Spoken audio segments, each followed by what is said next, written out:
Bien, eh bien, bonjour tout le monde. Ah, nous sommes ravis, je vois qu'il y a beaucoup de monde pour écouter Maryse Burgot et nous sommes vraiment ravis pour ce 25e anniversaire du rendez-vous international du carnet de voyage de recevoir Maryse Burgot. Est-il besoin de la présenter? Grand reporter.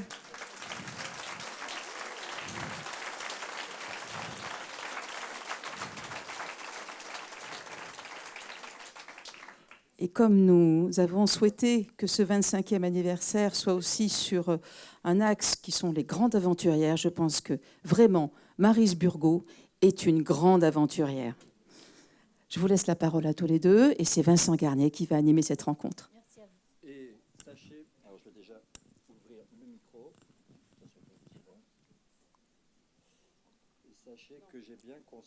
Et sachez que j'ai bien conscience d'avoir un immense privilège, car je sais que vous auriez beaucoup apprécié les unes et les autres, les uns et les autres, pardon, d'être à ma place, tellement vous avez forcément de questions, de témoignages, d'admiration, vous l'avez déjà fait, à professer auprès de Maryse Burgot. Donc on va passer 1 heure ensemble et ensuite il y aura évidemment la possibilité pour vous de continuer cet échange dans l'espace librairie des volcans à l'étage inférieur. Et on a la chance de vous recevoir, Maryse Burgot, par le prétexte d'un livre que vous venez d'éditer, donc Loin de chez moi, qui est le témoignage d'années de reportages, mais pas que de votre vie professionnelle. Il y est également beaucoup question de votre vie tout court, de votre vie familiale, de votre vie de mère, on y reviendra. Et ce qui est intéressant aussi, c'est le regard qui est le vôtre sur le monde, sur la société. Et c'est de tout ça que j'aimerais vous interroger. On accordera un petit temps d'échange avec vous. Donc, on fera en sorte de prendre quelques questions naturellement. Donc, on va rentrer, sinon dans le vif du sujet. En tout cas, moi, j'ai souhaité trouver un fil conducteur sur cet ouvrage, de manière à ce qu'on puisse échanger. Et naturellement, il y a une genèse à ce livre. Le premier point, c'est effectivement pourquoi aujourd'hui cette envie de témoigner. Vous avez témoigné tout au long de votre carrière, naturellement, dans le cadre professionnel. Pourquoi aujourd'hui le souhait, la volonté de témoigner avec ce livre Loin de chez moi? Bonjour à tous, merci beaucoup d'être venus nombreux. Je suis très heureuse d'être à Clermont-Ferrand pour ce beau festival.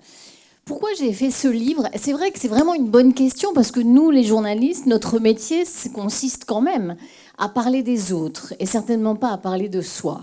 Donc ça ne va pas de soi d'écrire un livre quand on est journaliste, surtout ce que j'ai fait qui est un peu le récit de mes nombreux voyages et aussi le récit d'une mère de famille, parce qu'il se trouve que j'ai des enfants et que j'ai trouvé souvent que c'était assez compliqué, même si j'ai tout aimé de tout cela.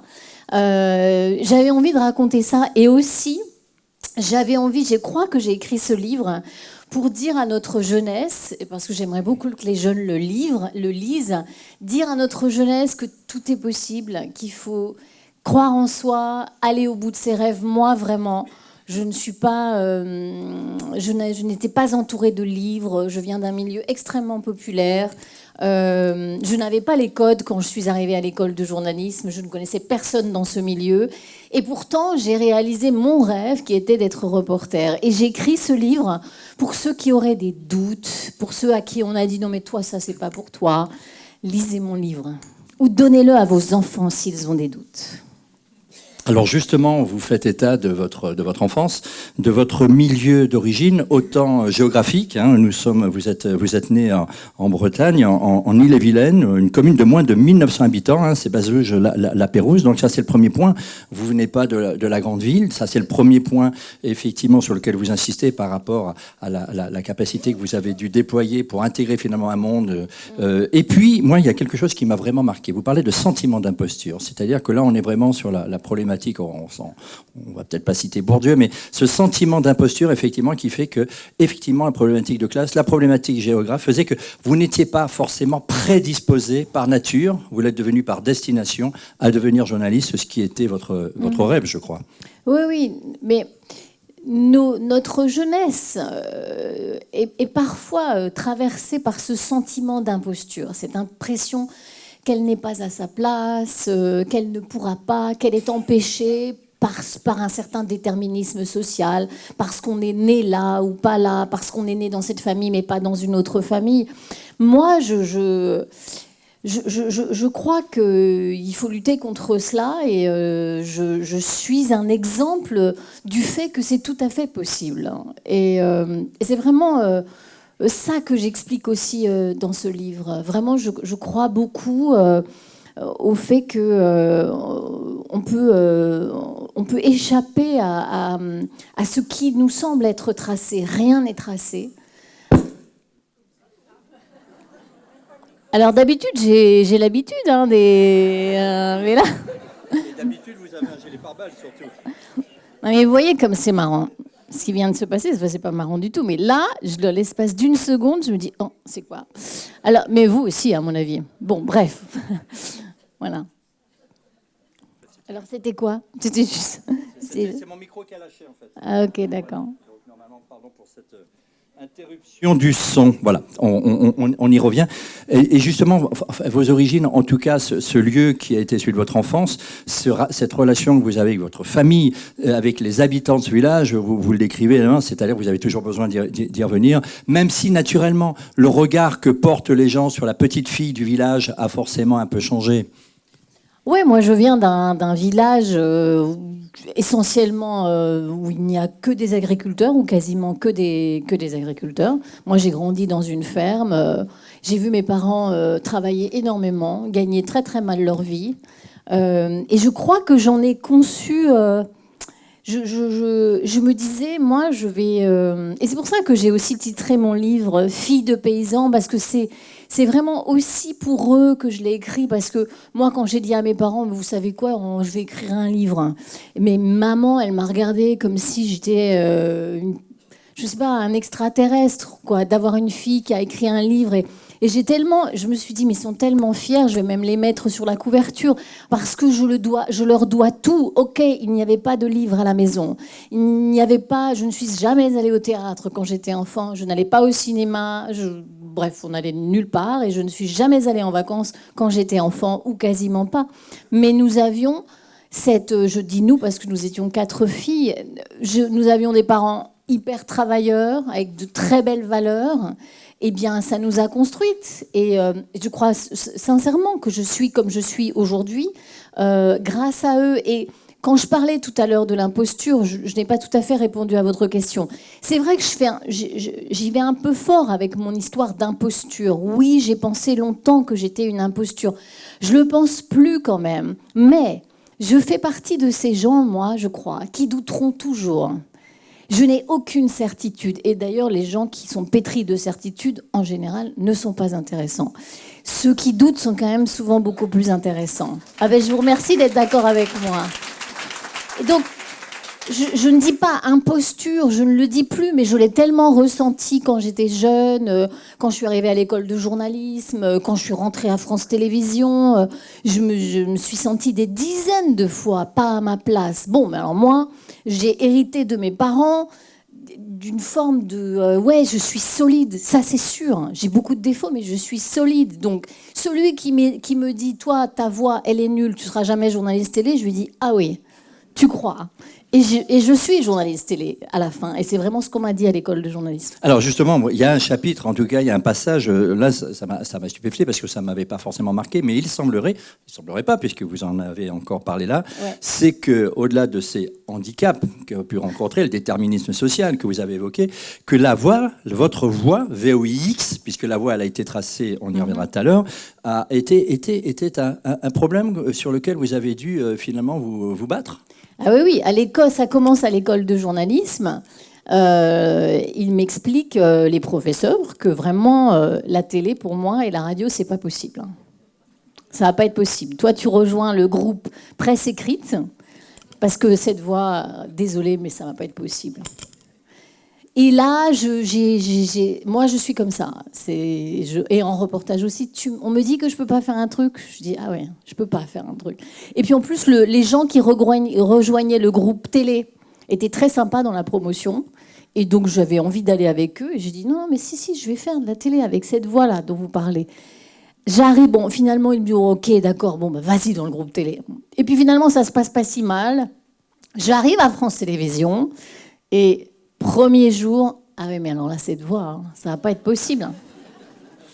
Et ça recommence.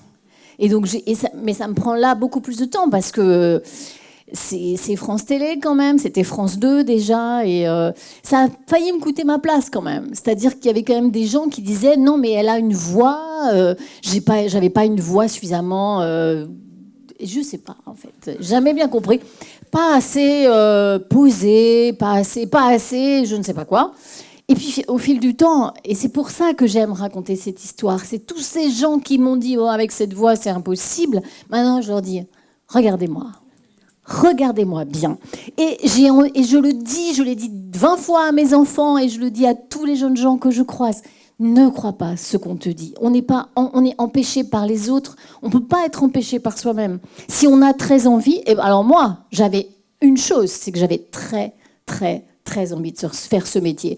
Et c'est pas grave que l'on m'ait dit tu as une mauvaise voix. Tu n'as pas bien écrit, tu dois recommencer. Ça, oui, je suis perfectible, on est tous perfectibles. Donc oui, quand on est jeune, on doit accepter l'idée qu'on doit refaire parce qu'on n'a pas fait bien au premier coup. Mais ce qu'il faut, c'est surtout ne pas lâcher l'affaire. Moi, je ne lâche jamais l'affaire.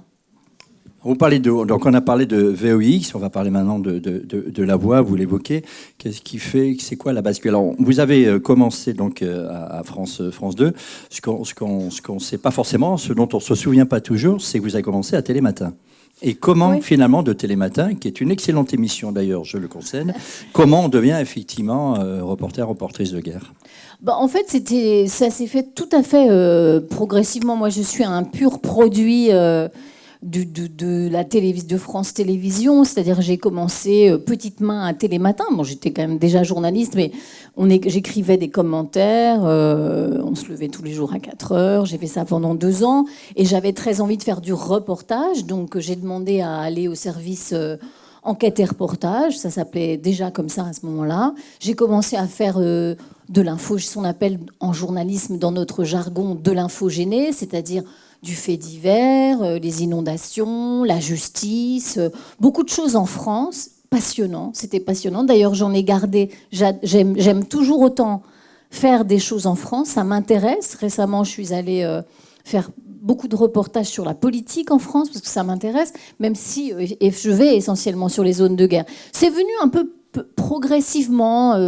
Il y a eu un moment où j'ai été nommée junior à Washington, D.C., c'était au moment de l'affaire Monica Lewinsky, je ne sais pas si vous vous souvenez, donc ça fait un moment, et il se trouve que celui qui était senior, sa maman était décédée à ce moment-là, donc je me suis retrouvée numéro 1 de ce bureau de Washington DC qui est ultra prestigieux pour nous, être nommé à Washington. Mais moi, j'étais pas senior, j'étais juste junior. Je l'ai remplacé, ça s'est bien passé, et c'est comme ça que j'ai commencé. Je suis rentrée au service politique étrangère après, et puis voilà. Après, j'ai fait plein de choses différentes.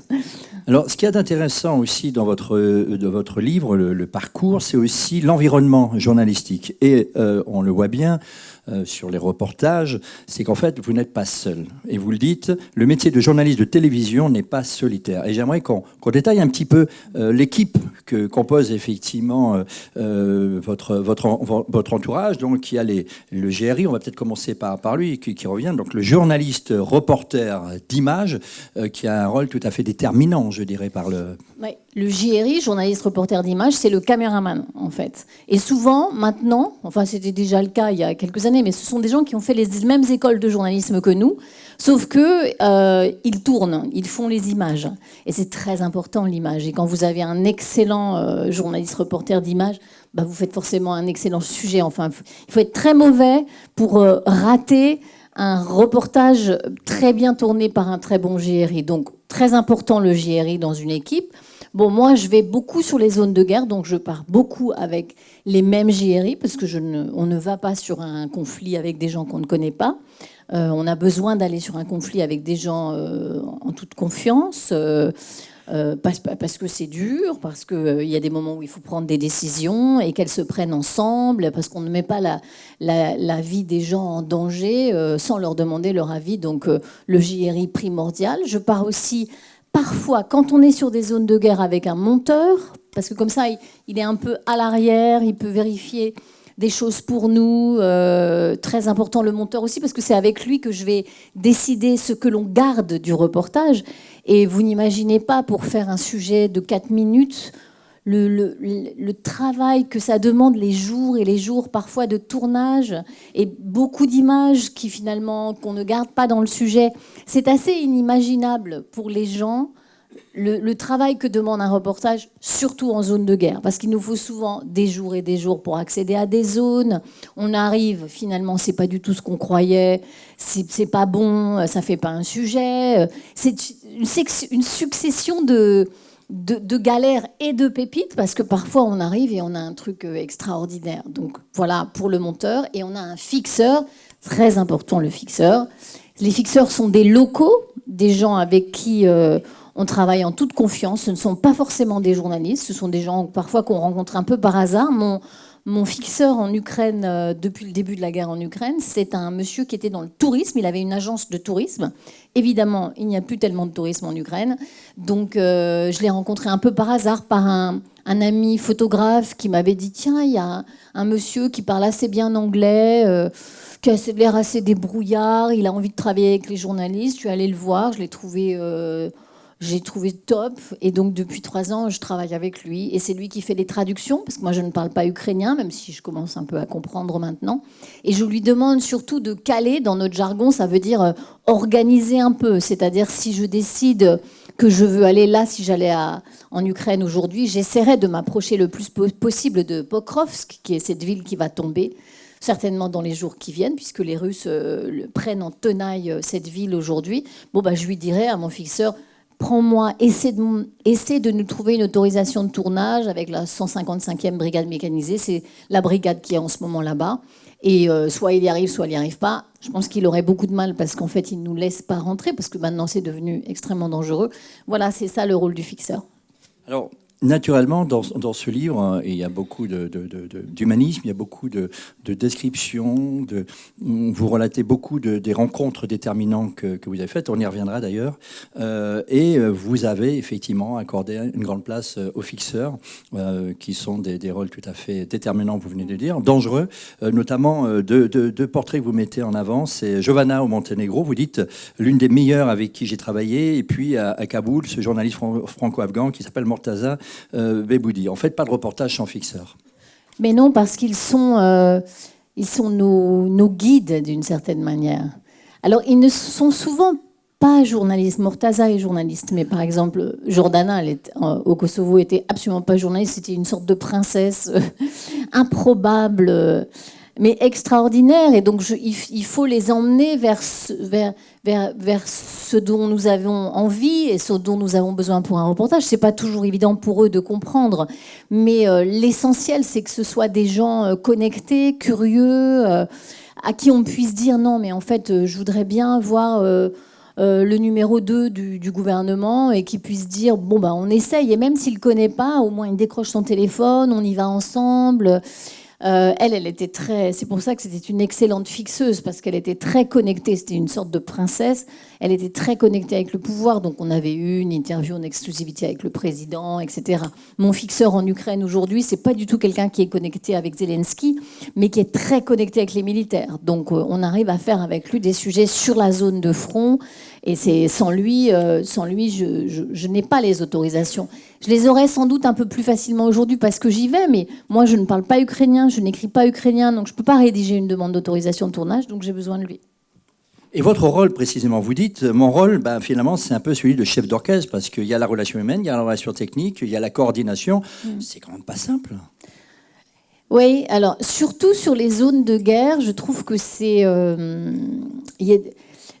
Il y a ce rôle de chef d'orchestre. Je décide avec la rédaction, parce que moi, je ne travaille pas dans mon coin toute seule. Je ne suis pas journaliste indépendante. Je travaille pour une rédaction avec une hiérarchie. Et donc, parfois, je propose de faire tel ou tel sujet. Parfois, on me demande de faire tel ou tel sujet, mais c'est vrai que sur les zones de guerre, il y a vraiment cette pression supplémentaire qui, je trouve, est de plus en plus difficile parce que c'est de plus en plus dangereux de se dire je suis responsable de cette équipe, même si les gens qui partent sur les zones de guerre sont responsables d'eux-mêmes. Je ne suis pas en train de dire que je décide pour eux qu'ils avancent ou qu'ils reculent, parce que je vous ai dit, on travaille ensemble et on décide ensemble, mais néanmoins, si moi je dis il faut absolument aller faire ce sujet, en général on se met en 4 pour y aller, quoi. Donc je suis responsable d'une certaine manière s'il arrive quelque chose. Et j'avoue que, par exemple, en Ukraine, avec les drones, on a de plus en plus de mal à travailler parce qu'on est constamment poursuivi par des drones. On est surveillé en permanence, nous comme les combattants, et c'est ultra stressant. Et moi, je ne veux pas finir ma carrière en ayant dans mon équipe quelqu'un qui est soit grièvement blessé, soit qui est mort. Mais parce que le truc, c'est que c'est comme ça que ça se passe aujourd'hui. Vous avez beaucoup de journalistes qui meurent en travaillant. Alors justement, on va parler maintenant du rôle du journalisme et ce qui est appréciable aussi. Alors, on vous connaît, mais on n'en doutait pas une seconde. Mais ce qui ressort finalement, c'est l'éthique du journaliste. Et je vais me permettre de donner deux, trois éléments que j'ai piochés dans votre livre sur lequel j'aimerais qu'on puisse échanger. Un des premiers points que vous dites, c'est la vigilance du public nous oblige. C'est un point fort, ça. C'est cette notion, finalement, de responsabilité par rapport au public qui, paradoxalement, peut être de plus en plus informé, de plus en plus exigeant, et malheureusement dans un univers où tout type d'informations, aujourd'hui, peuvent circuler. Oui, moi, je me sens obligée de vous voir là, si nombreux devant moi.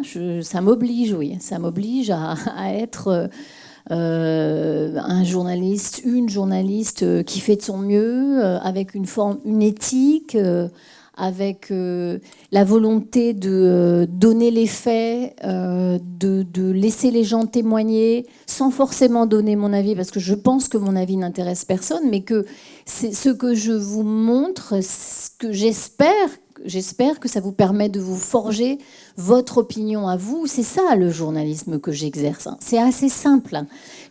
Et c'est aussi ça dont je parle dans ce livre. C'est donner mon avis. Franchement, il y a plein de gens qui donnent leur avis sur tout. Moi, je ne donne pas mon avis. J'essaie d'aller quelque part, d'écouter les gens et de montrer ce qui s'y passe, ce qui vous permet, vous, éventuellement,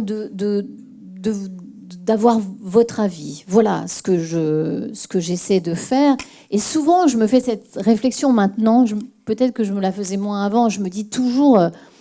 Est-ce que ces gens, on rencontre beaucoup de gens, c'est d'ailleurs la chance inouïe de notre métier et le privilège qu'est ce métier, rencontrer autant de gens, se retrouver dans des situations tellement puissantes, incroyables très souvent, et souvent les gens qui acceptent de nous parler, parce que c'est pas évident d'accepter de témoigner devant une caméra, il y a plein de gens qui refusent de le faire, et moi je suis pas sûre que j'accepterais de parler si par exemple il arrivait quelque chose à mes enfants, je pense que je ne le ferais pas.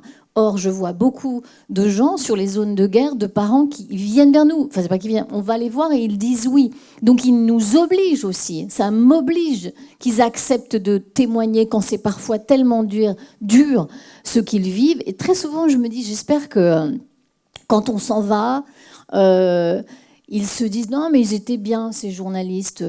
Ils ont l'air d'être bien, ça a l'air d'être des gens bien. Ça compte beaucoup pour moi, parce que notre métier a été quand même beaucoup décrié, énormément. C'est-à-dire que beaucoup de gens pensent qu'on tuerait père et mère pour une interview, nous. Mais moi, non. Et plein de gens, c'est pas seulement moi, plein de gens que je connais, de journalistes de qualité que je connais, je suis entourée de journalistes de qualité, qui font très attention à ce qu'ils font sur le terrain et qui sont pas du tout comme ça. Donc, notre public nous oblige, absolument. Et puis, il y a aussi un sujet, c'est qu'aujourd'hui, on n'a jamais été nourri d'informations. Il y a des conflits, malheureusement, qui s'inscrivent dans la durée. Je ne vais pas faire la liste de ces conflits, mais vous parliez notamment de la guerre en Ukraine. Et vous écrivez, au début d'un conflit, les cœurs sont émus, puis au fil des mois, les esprits aimeraient ne plus voir l'horreur. Alors, c'est à nous, journalistes, de trouver des histoires qui vont susciter la curiosité de notre public. C'est le défi de chaque jour. Ah oui, c'est un défi, ça. Vous voyez, moi, je vais en Ukraine depuis 3 ans maintenant, en février, donc, 22 février, cela fera 4 ans. Vous imaginez 4 ans de guerre en Ukraine. Moi, quand j'ai commencé à couvrir cette guerre, celle qu'on appelle la guerre de grande ampleur, puisque la guerre avait commencé auparavant, mais en 2022, je me souviens très bien de cette nuit, moi j'étais déjà en Ukraine, on s'est dit avec mon équipe, bon, allez, 3 mois maximum. 4 ans après, on y est toujours. Donc, c'est très compliqué de trouver de nouvelles histoires, de se renouveler après 4 ans de conflit. Parce que nos rédacteurs en chef, et je les comprends très bien, notre journal de 20 heures, nous, on veut qu'il soit regardé quand même. L'idée, c'est pas de travailler pour personne. L'idée, c'est de travailler pour vous, que vous nous regardiez, que vous ayez envie de vous intéresser à ce qu'on vous montre. Eh bien, pour que ce soit intéressant, croyez-moi, il faut s'accrocher après 4 ans de guerre. Parce qu'on a tout fait d'une certaine manière. On est allé dans les tranchées, on a fait les drones. Enfin, moi, je ne sais pas combien de sujets j'ai fait depuis que je couvre la guerre en Ukraine. Les prisonniers, les rapatriements des corps, la population civile, les bombardements, mais on a tout fait. Donc en fait, on est là, on arrive, et je vous assure que c'est ça le challenge maintenant. Il y a la sécurité, qui est un vrai problème, et il y a aussi, qu'est-ce que je vais faire ? Qu'est-ce que je vais trouver comme histoire qui va être intéressante et que le patron du 20h, le rédacteur en chef, parce que moi je travaille pour une chaîne de télé, quand il va le voir, il va se dire « Ah oui, ça j'avais pas vu encore ». Parce que sinon, il ne passe pas le sujet. Et donc vous avez travaillé pour rien, pris des risques pour rien, et ça c'est pas du tout ce qu'on veut faire. Donc il faut s'arracher pour trouver des histoires. Très difficile. Et vous citez également, ce que l'on ne voit pas forcément spontanément, c'est la concurrence entre chaînes. Alors, je ne parle pas forcément des chaînes françaises, des chaînes hexagonales, mais sur un théâtre de conflit, vous faites effectivement le rapport entre, par exemple, les moyens déployés par CNN, pour ne citer qu'elle, et puis ce que nous, télévision publique, déployez à côté. Cette espèce de concurrence effrénée, voire autre chose, qui se passe aujourd'hui sur les théâtres de guerre. Alors non, c'est pas, pardonnez-moi, mais c'est pas tout à fait ça que je dis. Ce que je dis, c'est que sur les théâtres de guerre, entre journalistes, on est très solidaires quand il s'agit de la sécurité.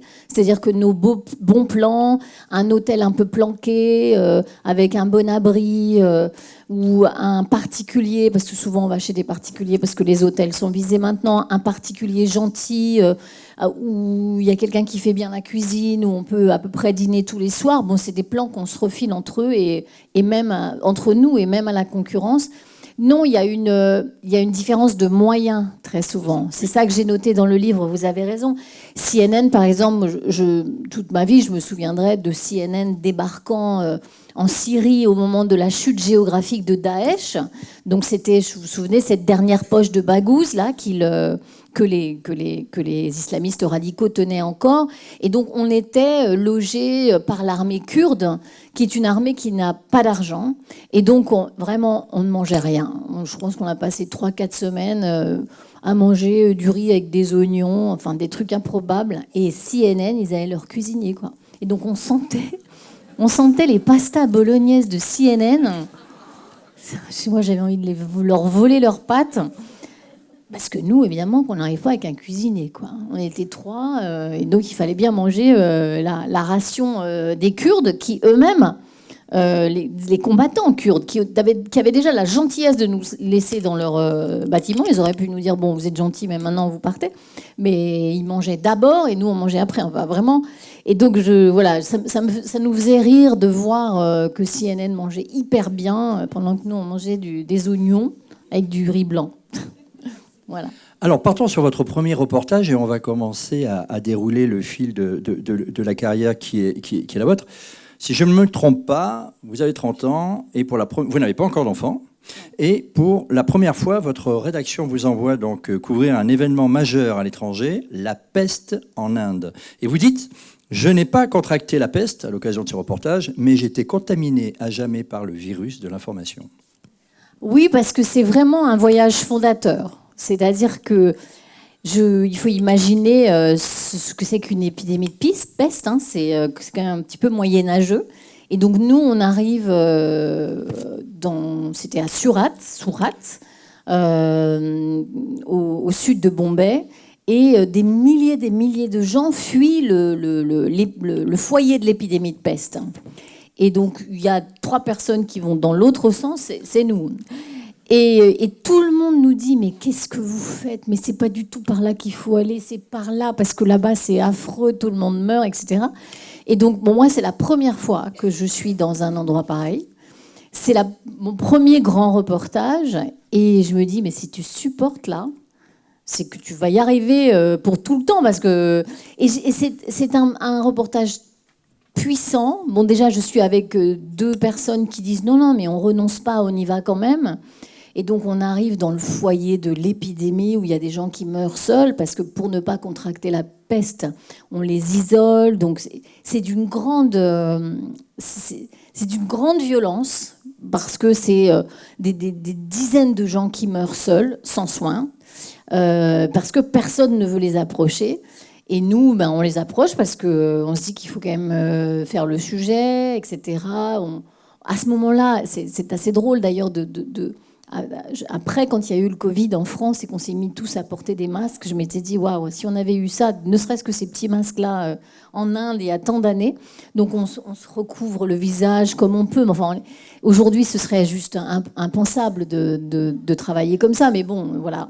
Et je pense que la puissance de ce qu'on a vécu, de ce que j'ai vécu lors de ce premier reportage, je me suis dit, si c'est comme ça, ma carrière et ma vie de journaliste, ça va juste être un truc fou, quoi. Et cette puissance, je l'ai... non pas que j'aime... c'est toujours très délicat de dire ça. Moi, je n'aime pas la violence, ni la tristesse, ni la guerre. J'ai tellement horreur de la guerre, parce que je sais très bien ce que c'est que la guerre.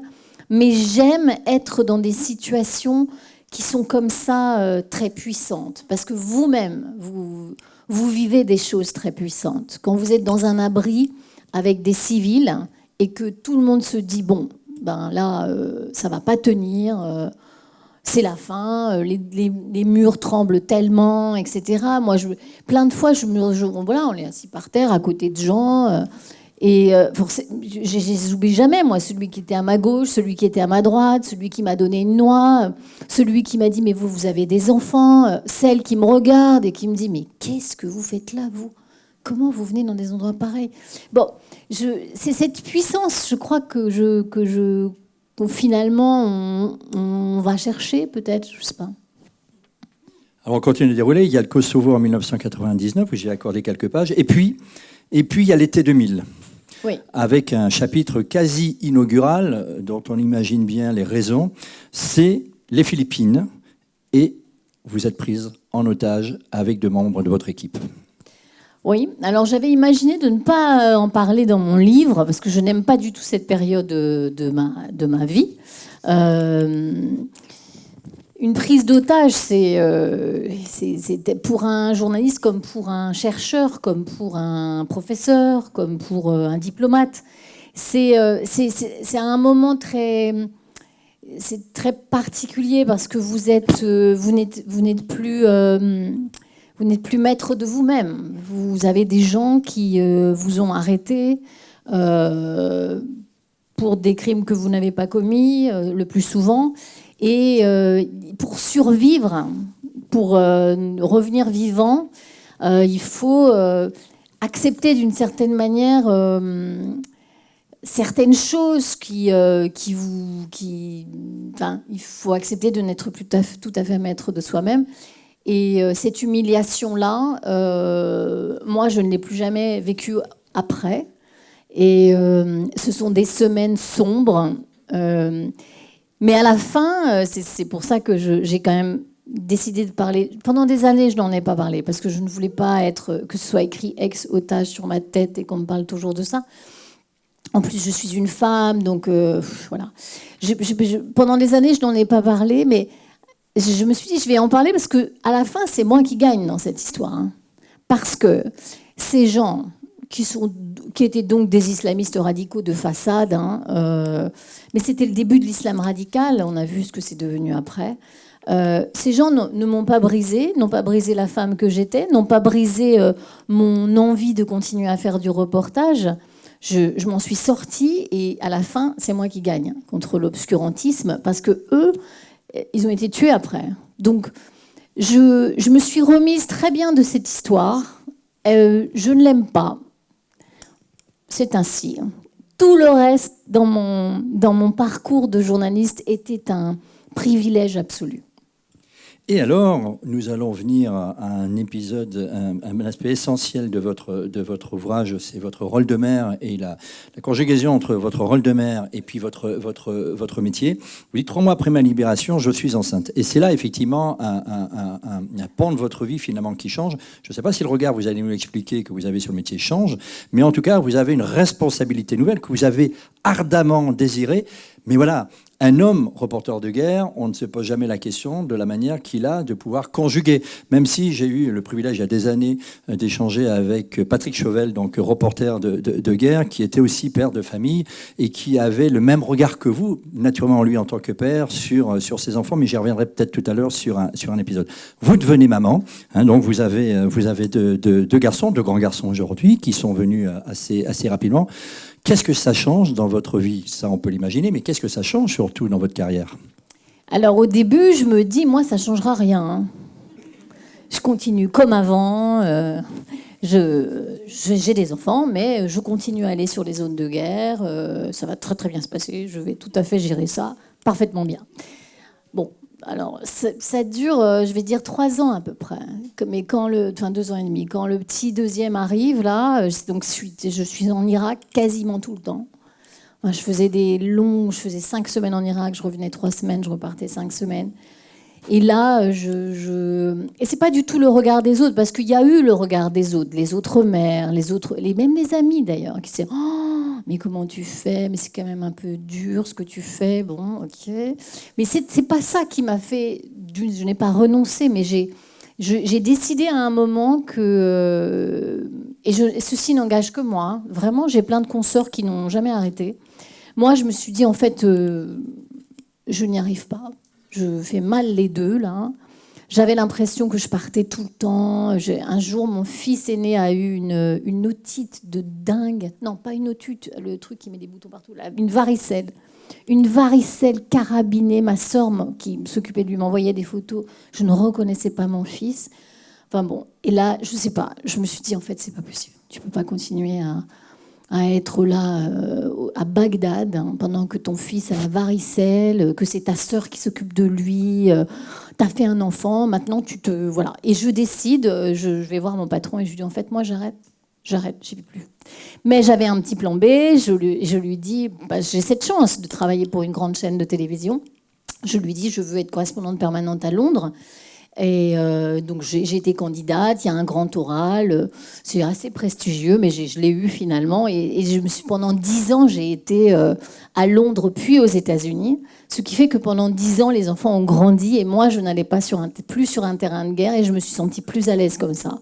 Après, on est rentré et j'ai repris, mais il y a eu un moment quand mes enfants étaient petits, je n'ai pas réussi à continuer. On reviendra d'ailleurs sur vos expériences à Londres et à Washington, parce que vous avez quand même, y compris d'ailleurs, puisque vous serez pendant quelques années aussi attaché auprès de l'Élysée, pendant la période de la présidence de François Hollande, et on y reviendra, parce qu'effectivement, vous avez là aussi assisté à des événements de différentes natures, mais qui ont marqué, on peut le dire, l'histoire de France.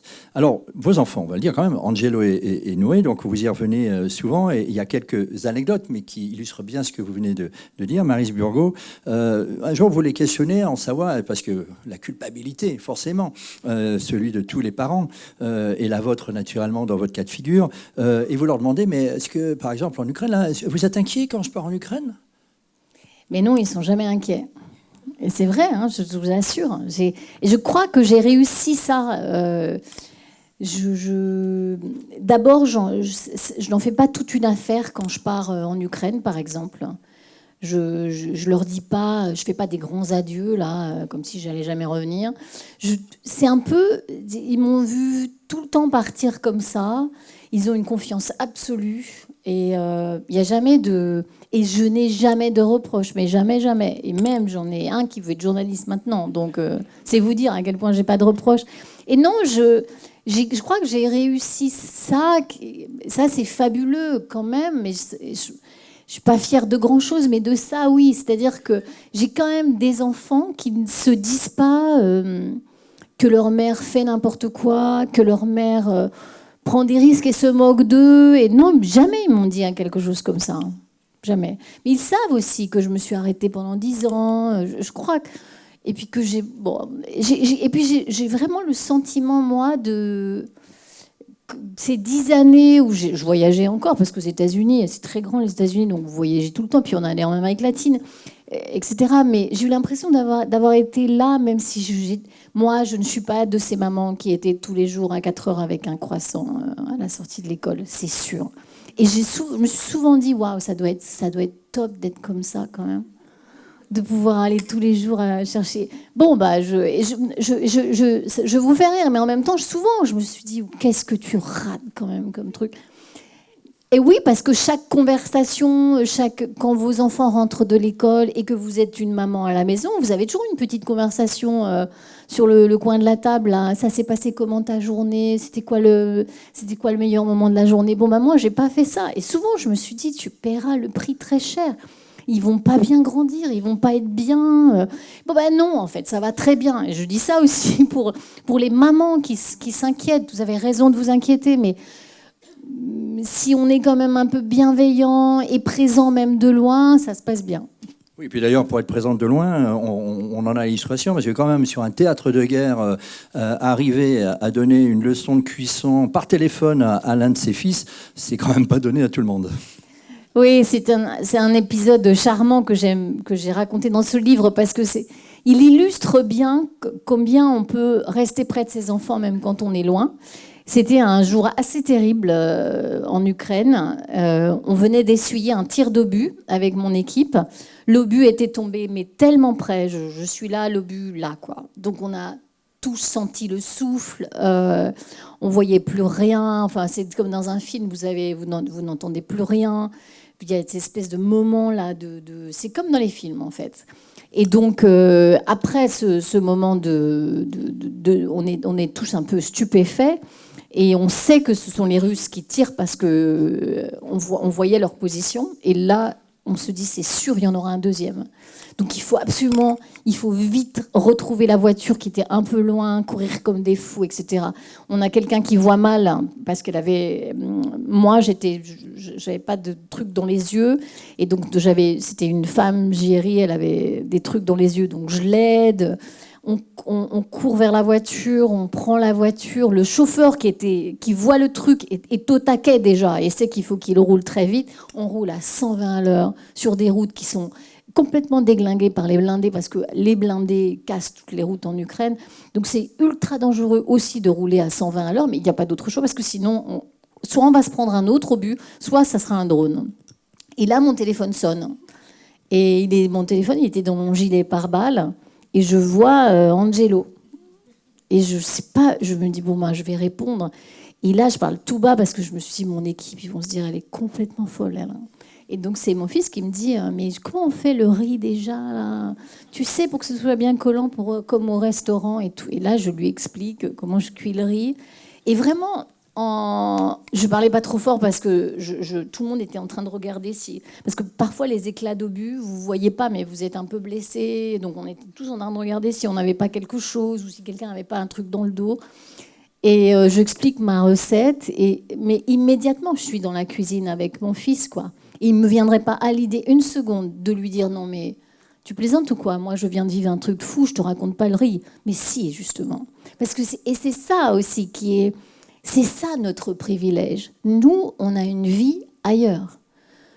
Nous sommes là tous des gens qui vivons dans un pays en paix.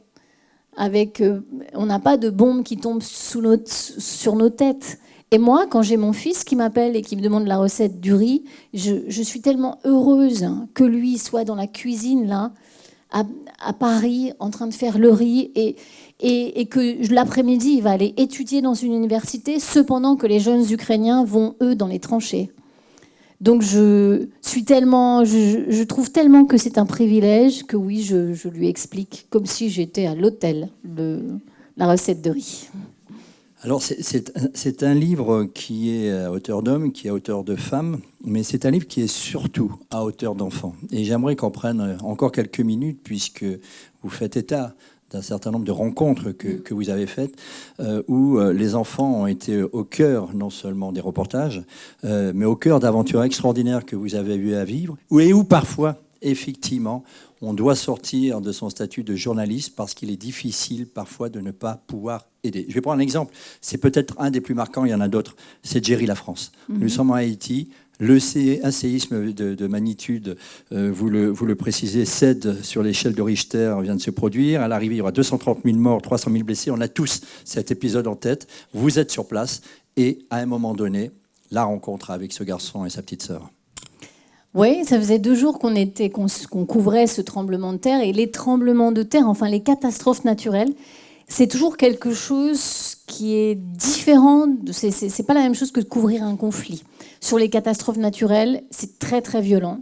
Vous avez souvent beaucoup de morts et beaucoup de gens pas soignés, en gangrène. Donc c'est souvent plus apocalyptique que la guerre. Parce que la guerre, vous voyez, en Ukraine, c'est très rare de voir... on voit des cadavres, bien entendu, mais c'est très rare de voir énormément de cadavres. Là, sur les catastrophes naturelles, vous en avez beaucoup. Et donc, ça faisait 2 jours qu'on était dans cette espèce le tremblement de terre d'Haïti, c'est un cauchemar. C'est un cauchemar pour tout le monde, pour les gens qui l'ont vécu, pour les enfants, pour les adultes, pour les gens qui couvrent, pour les militaires qui essaient de sauver. C'est un cauchemar. C'est un cauchemar. Et nous, on arrive devant un orphelinat. On m'avait dit, il y a un orphelinat qui a été détruit. Il y a 53 enfants sous les décombres. Et il paraît qu'il y a des petits survivants. Et donc, on arrive dans cet endroit. On est les premiers journalistes. Et effectivement, il y a une dame, là, la responsable de l'orphelinat, qui est très choquée, encore très choquée 2 jours après. Et une petite quinzaine d'enfants rescapés, qui sont tous blessés, dont un très grièvement, Jerry La France. Et je ne sais pas pourquoi, avec mon équipe, on se dit... Je pense que c'est aussi parce qu'on sort de ces 2 jours où on tourne, on envoie nos sujets et on est pris dans nous. Il faut qu'on travaille de toute façon. Donc, et c'est notre chance d'ailleurs. C'est-à-dire qu'il faut l'envoyer le sujet pour 13h, il faut l'envoyer le sujet pour 20h. Donc, on n'est pas là à se dire oui, mais moi, je me sens mal. Parce que non, tu travailles, tu es venu, tu travailles, tu envoies ton sujet. Donc, et là, on était tous, je pense, à peu près dans le même état. On voit cet enfant, je sais moi qu'il va mourir parce que j'avais des enfants petits à ce moment-là. Il a, je pense, 42 fièvres. Il a une blessure très grave à la tête. Il est en un début de gangrène sur la jambe. Et je dis, mais lui, là, il va mourir, c'est sûr. Il faut absolument maintenant trouver une voiture, l'emmener quelque part, etc.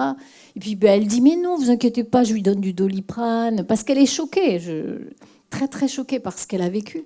Et puis, miraculeusement, il y a un médecin qui arrive de l'ambassade de France. Et on lui dit, mais venez, là, il y a un enfant, il faut absolument faire quelque chose pour cet enfant, etc. Elle me répond, non, moi, je peux pas, je suis pas là pour ça, je dois faire juste un état des lieux et tout. Je lui dis, s'il vous plaît, je vous assure que si... prenez-le dans ma voiture, parce qu'elle n'avait pas la voiture réglementaire, on le met dans notre voiture, je vous le fais court, à la fin, il est sauvé. Il est sauvé, il est même adopté par une famille française. Et d'ailleurs, je viens de refaire un reportage avec lui. Il a 19 ans maintenant, je viens de retourner avec lui en Haïti. Je vous conseille de regarder ce sujet. C'est vraiment, ouais. C'est simple, c'est le sujet de ma vie. Parce que j'ai repris des images donc d'il y a 15 ans, lors du tremblement de terre, et je suis repartie avec Jerry, qui a aujourd'hui 19 ans, qui vit près de Nantes. Et on est allés ensemble en Haïti sur les traces de son passé. C'était juste formidable. Voilà. Alors, on va continuer sur d'autres pays. On va aller en Irak. On est en 2003 et moi, j'ai été frappé, je l'ai été souvent frappé par un certain nombre de rencontres, d'images, de restitutions que vous nous faites. Mais là, on est dans un hôpital.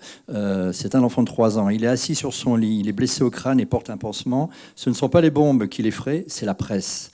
Nous sommes plusieurs dizaines autour du lit. Chacun fait son plan de l'enfant qui crie. J'éprouve la plus grande honte d'être là, de participer à cet acte de propagande qui terrorise un enfant.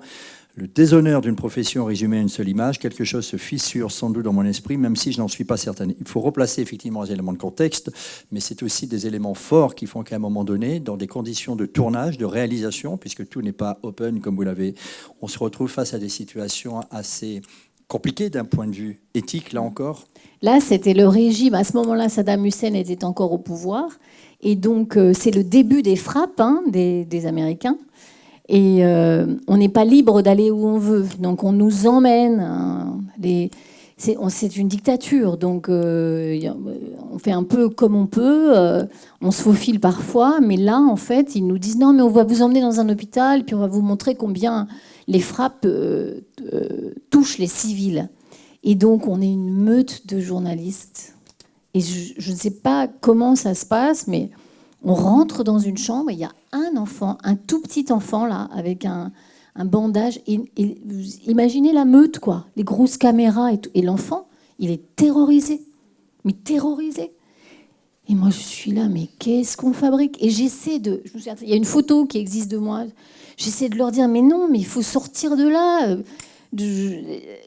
Mais le déshonneur d'une profession. Et il n'y en a pas un qui se dit, mais enfin, qu'est-ce qu'on fabrique? Sortons de là et puis éventuellement rentrons, je sais pas, les uns après les autres, mais même quoi. Et ouais, non, j'avais vécu ça très très difficilement, très difficilement. Mais parfois c'est une meute, les journalistes, et une meute ensemble, c'est pas très intelligent. Et c'est pour ça d'ailleurs que moi je n'aime pas travailler en meute. Je veux toujours être toute seule. S'il y a plein de journalistes dans un endroit en Ukraine, je dis ben on les laisse. Moi je vais ailleurs, quitte à revenir après quand ils sont tous partis, parce que j'ai horreur de ça, horreur de ça. Puis troisième exemple aussi, là on est en Syrie, dans le camp de Al-Hol, pardon pour la prononciation, c'est la plus grande prison à ciel ouvert du monde dans le nord-est syrien, ce que vous précisez. Et là il y a une image qui vous marque particulièrement, c'est que vous passez et un gamin, un bambin, qui mime une scène d'égorgement sur votre passage. Oui, parce que c'est la fin géographique de Daesh.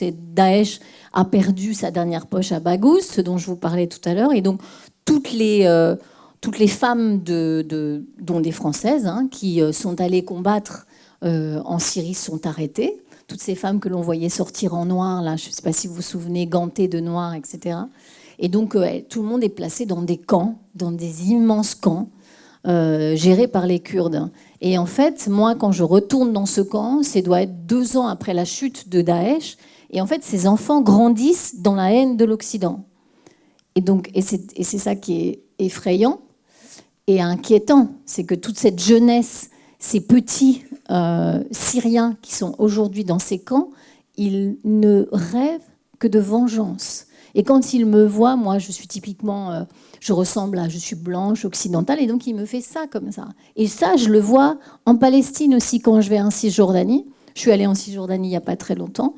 Tous les petits, ils vous regardent et ils portent des photos des martyrs, de ceux qu'ils appellent les martyrs. Sur eux, ils sont hauts comme ça.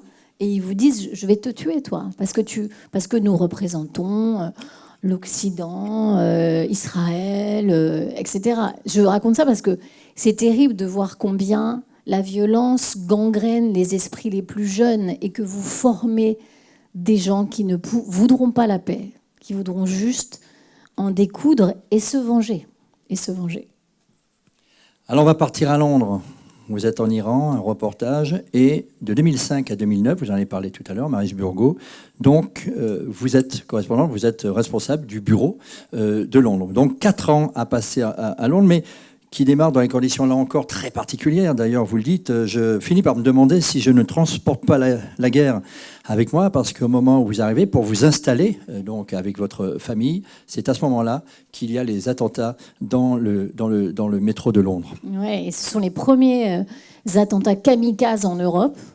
Et là, je me dis, mais enfin, c'est dingue, je viens ici pour essayer de moins couvrir ces choses difficiles, dangereuses, et ça me rattrape, et ça m'avait frappé quand même.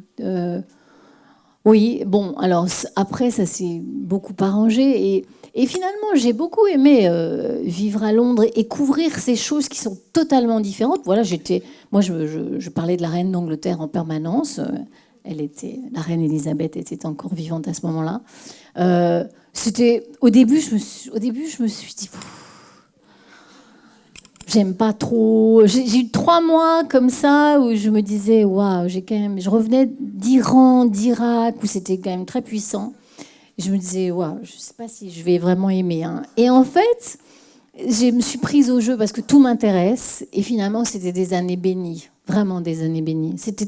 Les Anglais sont ultra exotiques. J'ai fait plein de sujets passionnants.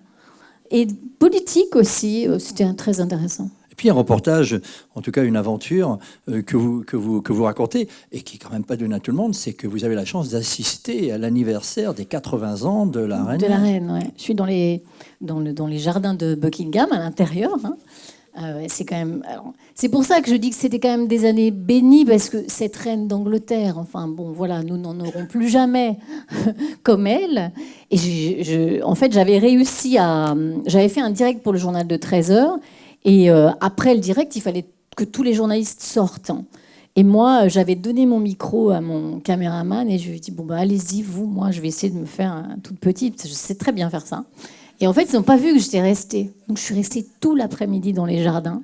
Et je la suivais, mais sans filmer, rien du tout. C'était juste par curiosité. Et c'était juste extraordinaire. Cette espèce de... elle jouait son rôle à la perfection. Elle a tout un tas de gens autour d'elle qui s'occupaient d'elle. Est-ce que sa chaussure va bien? Est-ce que son sac va bien? C'était passionnant, en fait. Passionnant. Et je l'écoutais et je reconnaissais cet accent tellement british. C'était formidable. Hein. Formidable. Et je considère que c'est tout aussi... C'est moins puissant, évidemment. Ça peut paraître anecdotique, mais enfin, cette reine aura connu, je ne sais plus combien de premiers ministres, mais énormément, en commençant par Churchill, quand même. C'était une légende vivante. Et d'avoir côtoyé la légende, moi, alors de très loin, je n'ai même pas été présentée à la reine, moi, par exemple. J'ai un collègue, un seul, qui a été présenté à la reine. Moi, non, jamais. Mais enfin, je l'ai vu de très près, écouté, et c'était vraiment chouette. Alors on part à Washington, alors je ne sais pas si c'est une légende, mais en tout cas c'est une rencontre assez drôle, on va dire, parce que donc vous vous installez, vous trouvez, donc vous habitez, et vous mettez vos enfants dans une école publique, et à côté de l'école publique, il y a une école privée. Et dans cette école privée, il y a un enfant, c'est une petite fille qui s'appelle Sacha, et qui est accessoirement la fille du président Obama et de son épouse Michelle. Ouais. Et là c'est fou parce qu'on vient d'arriver. Et tout à coup, on voit arriver une nuée de véhicules noirs, un convoi dingue. Et je me dis, mais qu'est-ce qui se passe ici? Et là, les voisins nous disent, non, mais c'est Monsieur Obama qui vient au conseil de classe de sa fille. Et là, je leur dis, mais ça va être comme ça tous les combien? Parce que donc, tout est bloqué, tout est fermé. Moi, je ne peux pas aller au travail, je ne peux pas sortir du périmètre. Je dis, mais ça va être comme ça tout le temps.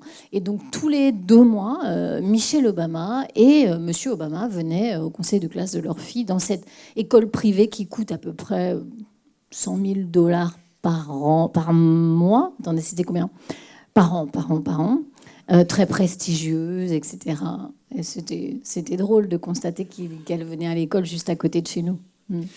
Et vous découvrez les États-Unis que vous connaissiez, mais là vous le découvrez notamment, vous dites, pendant mes 5 années de correspondance aux États-Unis, vous y restez 5 ans, je vais découvrir un système de santé partiellement privatisé qui peut se payer très cher, un pays où toute prestation médicale s'achète et où les lois bioéthiques permettent de choisir son bébé sur mesure. Il y a vraiment des passages très, très, très, très forts justement sur cette découverte d'un système américain que l'on connaît, que vous voyez de près, et où on mesure finalement tout le décalage qu'il y a avec notre propre système de santé, et notamment puisqu'il est question également de GPA, avec effectivement des règles qui sont absolument pas les mêmes d'un pays à l'autre. Oui, parce que tout est commerce et argent aux États-Unis, donc on peut se faire fabriquer un bébé comme on veut, mais le système de soins, il est effarant en fait. Et si on n'a pas d'argent, eh bien, on peut pas, par exemple, se faire soigner les dents. Et j'étais allée faire un reportage, ça m'avait beaucoup marqué. C'est une sorte de caravane de dentistes qui passent tous les week-ends. Ce sont des dentistes qui acceptent de travailler bénévolement dans des villes Et il y a des files d'attente, mais pas des milliers de gens qui attendent, et c'est encore le cas aujourd'hui, qui attendent de pouvoir se faire soigner leurs dents, par exemple.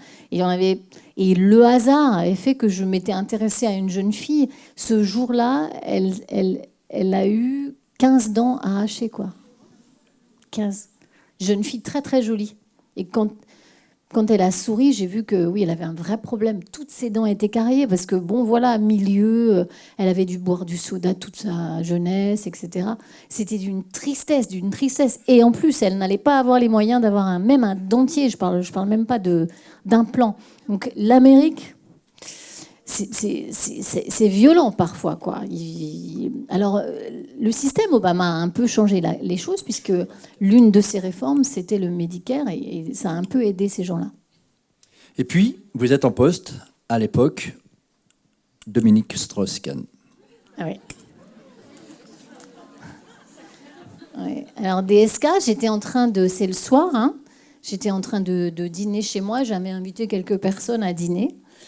Et un de mes amis journalistes de New York m'appelle et me dit « Mais c'est qui ce mec qui s'appelle DSK, là ?»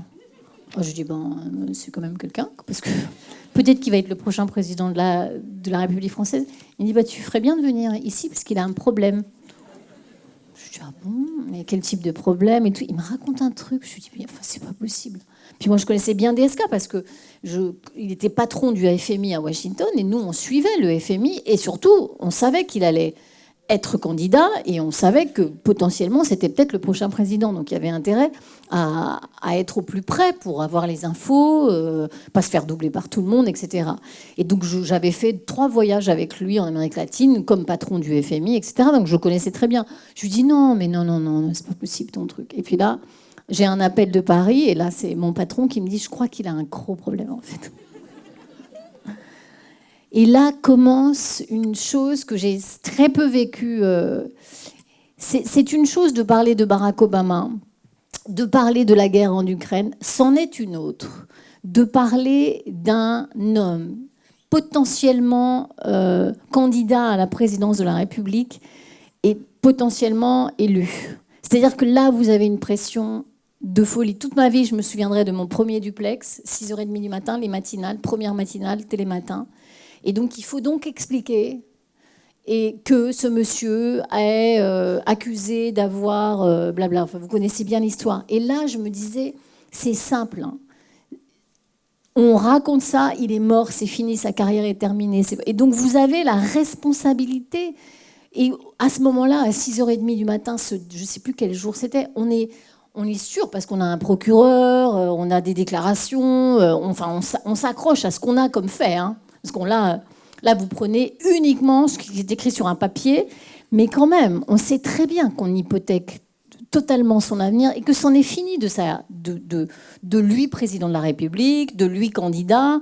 Et je me souviens d'avoir eu énormément de pression et d'avoir été tétanisée de responsabilité, quoi, de responsabilité.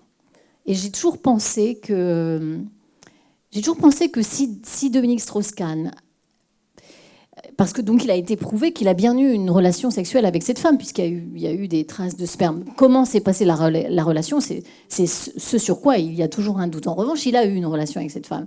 Je me suis toujours dit, mais quelles que soient les circonstances, comment cet homme qui voulait être président se laisse aller comme ça dans une chambre d'hôtel à cette envie subite. Il ne voulait pas. J'ai toujours pensé qu'il ne voulait pas être président, quoi. Qu'en fait, il se saborde avant que ça commence. C'est une sorte de suicide. Je pense que c'était déjà inconsciemment, bon, je vais faire n'importe quoi, comme ça on n'en parlera plus de cette affaire de président de la République. Et c'est ce qui s'est passé.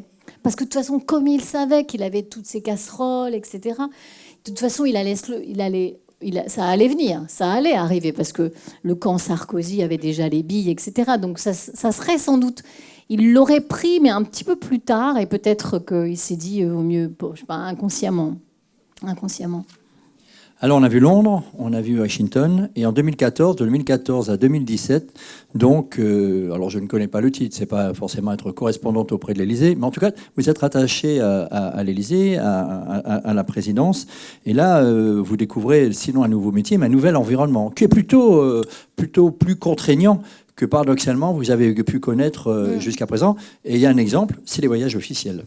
Ouais, quand je reviens des États-Unis, en fait, moi, je voulais retourner dans mon service d'origine et refaire de la politique étrangère. Mais mes patrons, que je respecte beaucoup, me disent non, en fait, on a besoin de toi. Est-ce que tu veux bien être chargé du suivi de l'Élysée? Alors là, je dis, bah non, je n'ai pas du tout envie de faire ça. Oui, mais tu vas quand même le faire. Vraiment. Bon, bref. Dans ce métier, you give back aussi, c'est-à-dire que j'ai été très privilégiée, j'ai été correspondante permanente pendant des années, on me demande de faire quelque chose, je le fais. Donc j'étais chargée du suivi de l'Élysée sous François Hollande. Et qu'est-ce que vous mentionniez à propos de Hollande? Non, les voyages officiels. Ah oui, voilà, donc quand vous êtes chargé du suivi de l'Élysée, vous voyagez beaucoup, mais là, c'est pas du tout comme moi j'ai l'habitude de voyager. C'est-à-dire que vous êtes avec le président, enfin non, jamais dans son avion, mais dans l'avion derrière, un autre avion. Et vous avez toute une escouade de gens, de conseillers du président, d'attachés de presse qui vous disent « tu te mets là, tu fais ça ». J'étais là, mais qu'est-ce que c'est que ça, quoi. En fait, moi, j'aime pas du tout. Puis alors, le pouvoir ne m'intéresse pas. J'ai aimé être au cœur du réacteur, comprendre comment fonctionne l'Élysée, par exemple. C'était passionnant. En plus, François Hollande a cette chose sympathique, c'est qu'il aime beaucoup les journalistes, donc on le voyait beaucoup. Ça lui a joué beaucoup de tours, d'ailleurs, mais bon, c'était quand même très intéressant. Mais au bout de 3 ans, j'ai dit, c'est bon, j'ai assez give back. Donc maintenant, est-ce que je peux retourner dans mon service d'origine? Et c'est ce que j'ai fait. Mais j'ai aucun regret, c'était quand même passionnant. Et puis j'étais là au moment de l'affaire Trierweiler et sortie du livre. Et, enfin bon, donc c'était une présidence. Il se passait des trucs incroyables quand même. Hein. Et il s'est passé des choses tragiques, et notamment un événement qui est inscrit, vous Voilà. le savez, dans l'ADN de ces rendez-vous internationaux du carnet de voyage, c'est que vous êtes en poste quand le 7 janvier 2015, il y a les attentats de Charlie Hebdo, la supérette cachère et de cette entreprise d'Amartin en Goël. Oui, et je suis aussi là quand il y a les attentats du 13 novembre. Hein. Et donc, ça, c'était... et là, on vient donc d'honorer le 10e anniversaire des attaques du 13. C'est comme l'hypercachère et Charlie Hebdo. Ce sont des moments où vous voyez... c'était François Hollande, le président. Et vous voyez qu'on est quand même un pays qui fait nation. C'est-à-dire que tout aurait pu quand même partir, surtout après les attaques du 13 novembre. On aurait pu très bien avoir une guerre civile après. Ce soir-là, moi, j'étais à l'Élysée et on se disait, mais c'est quoi la suite, quoi? Qu'est-ce qu'il va y avoir derrière ces attaques? Et vraiment, j'ai vu un président et des gens autour de lui et ses ministres très, très inquiets, mais en responsabilité aussi. Et je suis très... là, je viens j'étais lors des commémorations, là, jeudi dernier, dans ce jardin que je vous conseille d'aller voir un jour. Ce jardin, ça s'appelle, c'est sur la place Saint-Gervais. C'est un jardin qui symbolise en fait les attaques du 13. Et ça montre un peu... les rues qui sont concernées, les bistrots qui ont été attaqués, le Bataclan, etc. Et c'est un mélange de granit, de graminées. C'est très, très beau, avec les noms des gens qui ont été tués. Et vraiment, ce sont des soirées... moi, mes enfants étaient au Stade de France ce soir-là. Mais heureusement, au Stade de France, c'était pas très grave, ce qui s'est passé, même s'il y a eu un mort. Donc... oui, c'était fort d'être chargé du suivi de l'Élysée à ce moment-là, parce que vous vous rendez compte que la machine France fonctionne quand même, quoi qu'on en dise. Donc fin de l'Élysée, en tout cas fin de cette expérience, mais vous couvrez encore, bien sûr, des des reportages sur le territoire français. Nous sommes en 2020 et là, c'est la pandémie de Covid. Et vous faites un reportage et un passage aussi assez poignant. Je me permets de vous citer, vous écrivez « La détresse psychologique des personnes vivant dans ces EHPAD ». Vous faites une expérience dans un reportage par exemple dans un EHPAD ou en maison de retraite. Pendant le premier confinement, en tout cas cette détresse psychologique est, je crois, l'une des choses les plus choquantes qu'il m'était donné de voir en France. Oui, parce que il faut se remettre dans ces années, dans ces mois Covid. Là, vous vous souvenez, dès le début, quasiment, les EHPAD sont fermés. Enfin, plus personne ne peut rentrer dans les EHPAD, pas plus les familles, juste le personnel soignant. Et moi, j'ai vu pendant ces tournages quelque chose qui est proprement ahurissant, quoi. C'est-à-dire, on ouvrait les portes des chambres. Vous aviez une personne âgée qui était assise à sa table et puis on lui poussait un plateau pour qu'elle mange, là, un plateau comme ça, pour pas rentrer dans sa chambre. On lui posait sur une table et la personne âgée, elle mangeait toute seule. Et nous, on a fait nos interviews à la porte, c'est-à-dire on se tenait dans l'embrasure de la porte, on avait une perche très grande pour pouvoir aller faire le son de la vieille dame. Vous voyez ce que je veux dire ? Quelle faute, quoi. Quelle faute. Alors oui, il fallait pas protéger les personnes âgées. Bon, et ce qui est vrai, c'est que non, on a fait ce sujet et Emmanuel Macron a changé les règles derrière. Et il a autorisé la visite des familles, etc. Tellement c'était choquant, en fait. Et je parle d'un EHPAD où il y avait un personnel ultra bienveillant. C'était pas ça le problème. C'est qu'il fallait qu'ils suivent les règles qui leur avaient été imposées. Et c'était très choquant. Et je me souviens très bien de cette vieille dame qui me disait « Mais quand même, je pourrais quand même aller parler avec ma voisine, sa voisine de la chambre d'à côté. » C'était même pas autorisé d'aller parler avec la voisine. C'était pas autorisé d'aller dans le couloir. Donc ces gens restaient dans leur chambre, tout seuls. Et ça s'appelle le glissement. Les professionnels de santé connaissent ça très très bien. C'est-à-dire qu'une personne âgée, qui vit dans un EHPAD, qui ne voit pas ses enfants, pas ses petits-enfants, qui mange toute seule à une table, elle va glisser et vouloir mourir. C'est sûr. C'est comme ça. C'est médical, en fait. Et donc, voilà, je trouvais ça très, très choquant. Mais c'est pareil, c'est pour ça que je dis que tout m'intéresse. Je suis contente quand même d'avoir travaillé là-dessus pendant l'épidémie de Covid, parce qu'on a permis, je crois, de faire changer les choses. En tout cas, grâce à vous, on a rencontré Marie-Jeanne, et c'est 97 ans, et donc c'est une très très belle rencontre, une très très belle restitution. Alors depuis, évidemment, les reportages, les terrains de guerre, de 2021 à nouveau, le retour des talibans, l'Afghanistan, vous l'avez dit, l'Ukraine depuis 2022, le retour du dossier israélo-palestinien depuis le 7 octobre. Vous écrivez « Nous n'avons rien vu venir. Les attaques terroristes du 7 octobre 2023 perpétrées par le Hamas en Israël ont saisi d'effroi les aveugles que nous étions devenus. À nouveau, la guerre comme quasiment votre quotidien. » Ouais, les attaques du 7 octobre, moi je suis arrivée en Israël 2 jours après ces attaques. Et c'est vrai que le dossier israélo-palestinien, on l'avait un peu mis dans les tiroirs. Bon, ça fait tellement longtemps que ça dure, tout ça.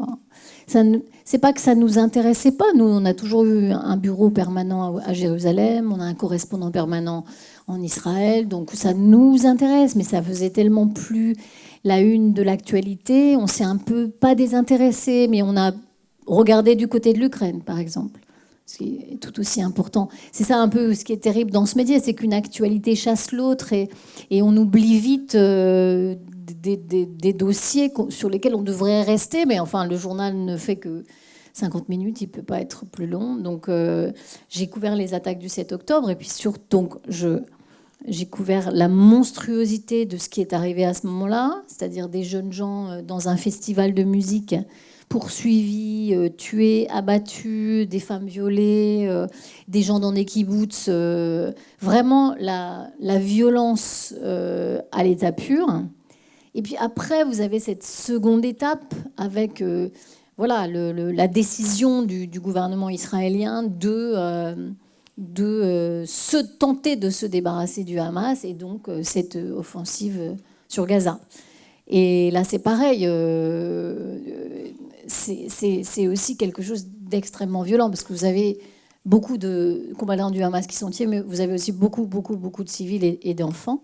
Et le problème, c'est que là, à Gaza, nous, on n'y va pas parce que Israël ne nous laisse pas rentrer à Gaza. Alors, un petit peu de temps en temps avec l'armée israélienne, mais on considère tous que ça compte un peu pour du beurre parce que on n'est pas seul. Vous avez l'armée israélienne. Moi, je l'ai jamais fait parce que c'est notre correspondant permanent à Jérusalem qui vient de le faire là, par exemple. Il est très bien son sujet, mais on n'est pas libre, quoi. Ce qu'on voudrait, c'est pouvoir rentrer à Gaza et rester une journée entière à Gaza sans un militaire israélien derrière nous, aller parler aux gens. Enfin voilà, donc on ne peut pas couvrir librement ce qui se passe à Gaza et ça, c'est un de mes combats en ce moment. On a tout essayé auprès de la présidence, du Premier ministre israélien, en disant que c'était pas normal, que Israël est une démocratie jusqu'à preuve du contraire et que donc ils ne peuvent pas nous empêcher de faire notre travail. Mais c'est précisément ce qui se passe. On ne peut pas rentrer à Gaza. Vous allez peut-être me contredire, mais je ne pense pas. C'est qu'aujourd'hui, la presse, les journalistes, sur tous les terrains de bataille, et certains en particulier, sont devenus des cibles privilégiées. Et vous citez, on est obligé de revenir sur ce sujet de la mort, qui ne peut pas être qualifié de risque du métier. Ce serait absolument indécent de les qualifier uniquement comme ça. Et vous faites un hommage à Gilles Granger, donc un journaliste reporter d'images que vous qualifiez de homme qui meurt 13 ans plus tard, un reportage que vous avez fait donc à Homs en Syrie. Donc c'est cette composante quotidienne qui vous accompagne. Vous l'avez déjà évoqué aujourd'hui à l'heure effectivement, c'est pas un bilan puisqu'on voit bien que l'histoire continue et qu'il y a encore une envie qui est très marqué dans votre livre, on sent, et on vous a écouté, on sent vraiment cette envie de continuer à témoigner, cette envie de rencontrer, etc. Mais comment on vit au quotidien toutes ces années avec cette idée-là? Vous l'avez évoqué, est-ce que c'est encore quelque chose aujourd'hui comment ça se manifeste? C'est toujours un sujet délicat à porter, mais je ne pouvais pas ne pas l'aborder. Aujourd'hui, vous êtes comment par rapport à ça, ce chemin de vie par rapport à cette potentialité de vous? Vous dites également, je sais que notre métier tue, mais ce sont toujours les autres. Tant que ce sont des hommes et des femmes que l'on ne connaît pas, il est possible de garder cette réalité à distance. Le peut-on vraiment?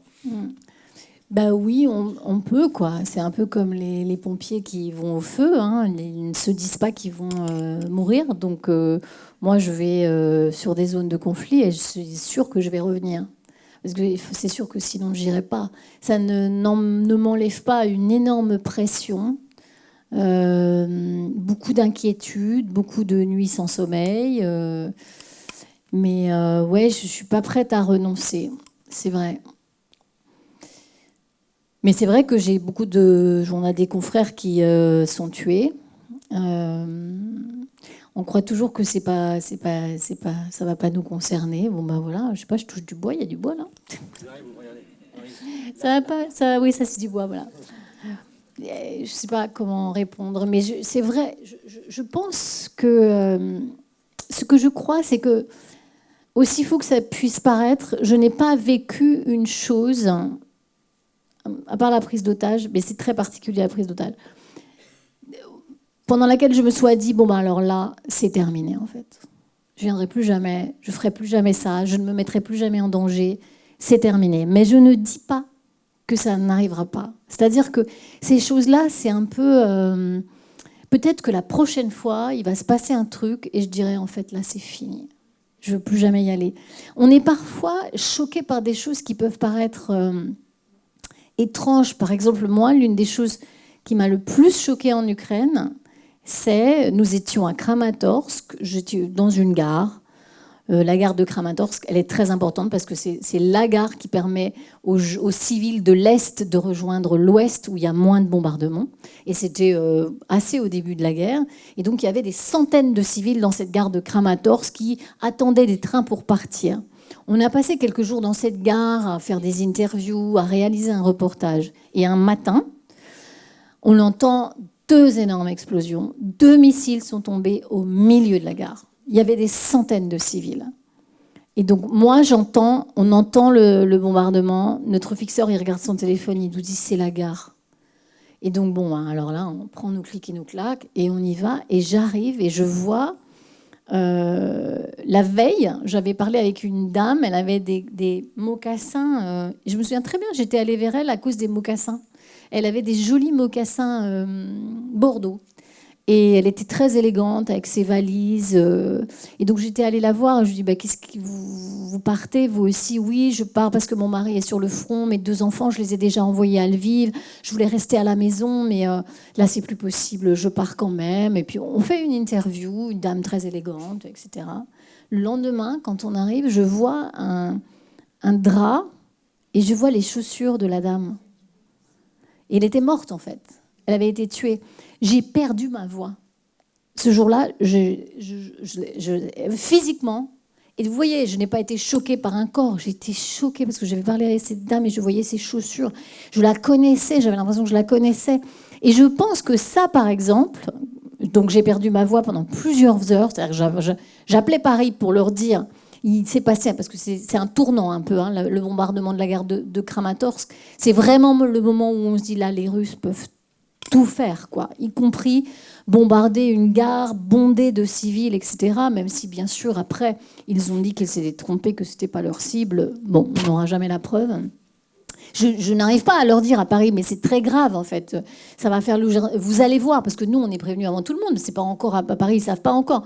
Vous allez voir, ça va faire le journal de 20h. Je ne peux pas parler. Ma voix ne sort pas. Donc, je demande à mon caméraman, écoute, explique-leur. J'avais perdu ma voix. Donc je pense qu'il y a quand même des choses qui choquent beaucoup. Et c'est pour ça que je dis, je ne prétends pas que qu'il ne se passera pas quelques jours, quelque chose, et peut-être sur ma prochaine mission, qui me fera dire c'est terminé en fait. Je ne veux plus risquer ma vie. Peut-être. Je voulais proposer, alors on ne pourra pas prendre beaucoup de questions, pardon. Alors je vais peut-être vous proposer une mécanique particulière. Il y a 3 travées, donc je vous propose peut-être de prendre au hasard, en fonction bien sûr des mains qui vont se lever, une question par travée. Ah, monsieur, vous avez réagi spontanément et rapidement, bravo à vous. Merci. J'aurais 2 petites questions, très rapides.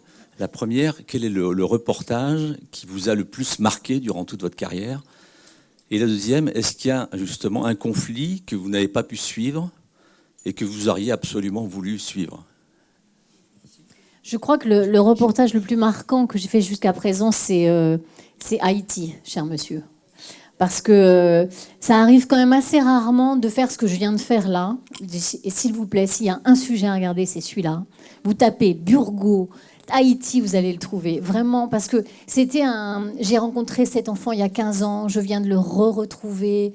On est partis ensemble en Haïti. Et puis ça montre, il est solaire cet enfant. C'est-à-dire que ce reportage raconte que l'on peut... c'était très très mal parti pour Jerry quand même. Cet enfant a été abandonné par ses parents qui étaient trop pauvres pour le garder, qui l'ont déposé dans un orphelinat. Cet enfant est sorti de l'orphelinat juste au moment où le tremblement de terre a commencé. C'est pour ça qu'il n'était pas sur les décombres. Et cet enfant a eu cette chance de croiser une équipe de France Télévisions et cet enfant a été sauvé et adopté par une famille française. Et aujourd'hui, c'est un enfant solaire, c'est un garçon, un jeune adulte solaire. C'est pour une fois, ça se termine bien, vous voyez. Donc ça, c'est mon... Et non, il n'y a pas de guerre que j'aurais voulu couvrir. Je détesterais dire les choses comme ça. Non, non, je souhaite qu'il n'y en ait plus des guerres, qu'il y en ait le moins possible. Non, aucun regret, aucun. Alors, pardon, monsieur, mais je vais donner la parole à madame qui avait levé le... en même temps. Alors, Marie, c'est pas une question. Non. Merci. Merci pour le reportage de votre vie, justement, parce que nous, c'était le voyage de notre vie. Nous sommes partis en Haïti il y a 22 ans. Okay. Et quand j'ai vu votre reportage, j'ai vu ma fille parce que c'était ce portail rouge. Mamie Jean-Jean, on était là-bas, enfin, il y a Ah, 22 ans. je Et quand comprends. j'ai vu le reportage, j'ai dit non, c'est pas possible. Et mamie Jean-Jean, on a gardé longtemps des contacts. Et là, j'en avais plus. Et je me disais, mais. Et là, je l'ai revue. Et donc, notre fille a 23 ans maintenant. Ah, Et on est allé la chercher, elle avait 13 mois. ouais, je comprends. Et elle a eu 18 ans, donc 18 ans pendant le confinement. Donc, bon, rien, on n'a pas 20 ans. Et on lui avait dit, ton cadeau, ça sera. On retournera en Haïti. Ah oui. Mais on n'y retournera pas. Bon. Et donc, je lui ai montré. Elle n'a pas vu le reportage complètement parce que je pense qu'elle est bouleversée aussi. Et la seule réponse qu'elle m'a donnée, c'est eh bien, voilà. Lui, il a revu mamie Jean-Jean, il est retourné là-bas. Alors, vous me dites tout à l'heure, il faut croire en ses rêves. Alors, son rêve, voilà, Carla, eh ben, c'est Carla. Son rêve, il faut qu'elle y croie et qu'elle retournera peut-être en Haïti, mais savoir quand, je ne sais pas. En tout cas, merci. Non, mais merci, Voilà, madame. Voilà, c'est le voyage de notre vie. Merci. Merci beaucoup pour m'avoir parlé de votre fille. C'est très émouvant pour moi aussi. Que vous ayez pu revoir Mamie Jean-Jean. Mamie Jean-Jean, pour ceux qui n'ont pas vu le reportage, c'est cette dame qui était donc la directrice de l'orphelinat, complètement choquée quand je l'ai vue il y a 15 ans, et qu'on a retrouvée là, parce que c'est toujours Mamie Jean-Jean qui dirige l'orphelinat. Donc, et Jerry a retrouvé Mamie Jean-Jean, on l'a reconnue, enfin voilà. Une dernière question, madame. Merci pour votre témoignage, toujours aussi vivant. Alors moi, c'est très marrant que vous ayez parlé de votre voix. C'est pour ça que je souhaitais intervenir, parce que moi, je vous ai d'abord repéré par votre voix. Je me revois avec mon mari dans le salon un jour, je ne sais plus quand, c'est vieux. Je dis, mais écoute, tu ne reconnais pas cette voix? Cette femme, je sais pas, elle a une façon de dire les choses, c'est trop, quoi. Enfin, j'ai d'abord admiré votre phrasé, votre façon de parler, les mots que vous choisissiez. Et vraiment, j'admire votre éthique. Bravo. Merci, madame.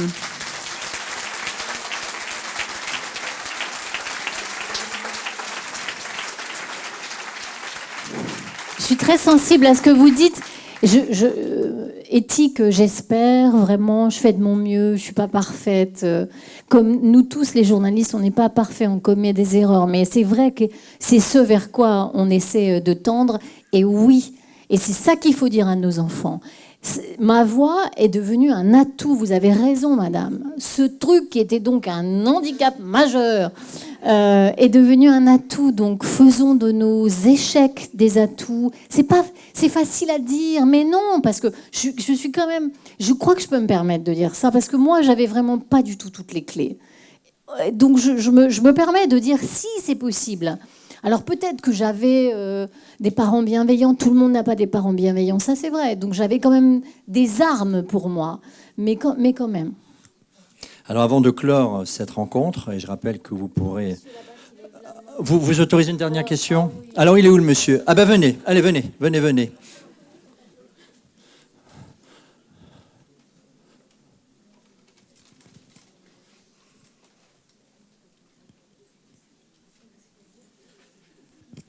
Oui, merci. J'ai eu l'occasion de vous dire mon admiration ce midi. Je vous la redis oui, c'est maintenant. vrai. Donc, Okay. bravo. Je voulais vous poser une question un petit peu différente. Quand j'étais ado, j'ai été marqué par le film Under Fire. Je ne sais pas si ça vous dit quelque chose. Sûr. Et aussi, un peu plus tard, je crois que c'est la seconde intifada, où on voit un jeune qui lance une pierre. Et puis, en fait, il y a une photo qui est prise à revers et on voit, je ne sais pas moi, une centaine de journalistes. Enfin, c'est énorme. Il y a un mur de journalistes. Et en fait, ma question, c'était, est-ce que des fois, ça vous est arrivé d'être, vous, manipulé, entre guillemets, prise en otage, on va dire, indirectement. Je ne fais pas du tout mention de la prise d'otage réelle, mais justement par l'armée, on parle de l'armée israélienne ou par d'autres. Et comment, si c'était arrivé, comment vous l'avez vécu? Voilà. C'est un combat. C'est un combat de ne pas se laisser... sur les zones de guerre. La guerre, c'est de la propagande, d'un côté comme de l'autre.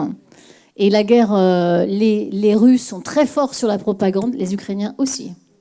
Et donc, très souvent, par exemple, je connais des commandants maintenant, j'arrive, ils me disent, tu sais quoi, Maryse, tu vas aller là-bas, Et donc je vois très bien, parce que ça se passe bien pour l'armée ukrainienne de ce côté-là, mais tu vas pas aller là-bas. Donc c'est un combat en fait. Mais on ne peut pas se déplacer tout seul en zone de guerre. Donc c'est un combat, moi je me bats, je leur dis non, mais je ne suis pas un perdreau de l'année, t'arrêtes de me mentir, c'est pas là que je veux aller, je t'ai dit que je voulais aller là. Je gagne pas toujours, mais bien sûr, c'est une guerre de la propagande. Et parfois on nous manipule, on essaie de nous manipuler. C'est un combat. On réussit pas toujours.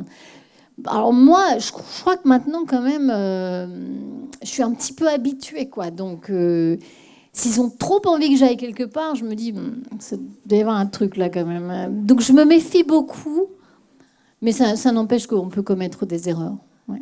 Je me suis retrouvée à Bagdad avec un mur de journalistes, comme vous dites, derrière moi, et on faisait n'importe quoi, puisqu'on a terrorisé un enfant.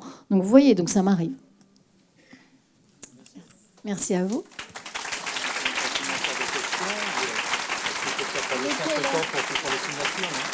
Alors, avant de laisser le champ libre pour les signatures et pour les rencontres individualisées, moi j'ai une dernière question à vous poser, si vous le permettez, Maryse Burgot, parce qu'il y a un épilogue dans ce livre et je voulais qu'on s'y arrête. Ça se passe en juin 2024, c'est les commémorations du 80e anniversaire du débarquement en Normandie. Vous êtes là. Et là, il y a un vétéran, il s'appelle Warren Goss, il a 97 ans et on est à Utah Beach. Très bien. Et vous écrivez: je me dis que d'autres hommes retrouveront eux aussi le chemin vers la paix au Proche-Orient, en Ukraine et ailleurs. Y a-t-il d'autre choix que d'y croire? Un devoir d'optimisme au nom des enfants, des autres et des miens? Peut-on encore croire en l'homme, Maryse Burgot? Ah oui, parce que si on n'y croit pas, là, on va être très très malheureux. Oui, bien sûr, parce que moi je vois partout des raisons de croire en l'être humain, en l'humanité, partout où je vais. Je trouve toujours une histoire incroyable où on voit que quelqu'un a aidé quelqu'un d'autre, quelqu'un a sauvé quelqu'un d'autre. Donc non, moi je suis absolument pas pessimiste, je suis très optimiste et je trouve que l'époque est violente, dure, mais ça ne m'empêche pas d'être très très optimiste. Mais c'est un devoir d'être optimiste. Regardez ce pays fabuleux dans lequel nous vivons. Franchement, sérieusement, on va passer là, bientôt ce sont les fêtes de Noël, on va tous être en famille là, avec nos enfants. Il y a plein de pays dans le monde où c'est vraiment pas le cas. Et on aura des choses à mettre dans nos assiettes et de la déco à mettre dans les sapins. Donc ouais, moi je suis très très optimiste. Merci pour ces mots, Maryse Burgot.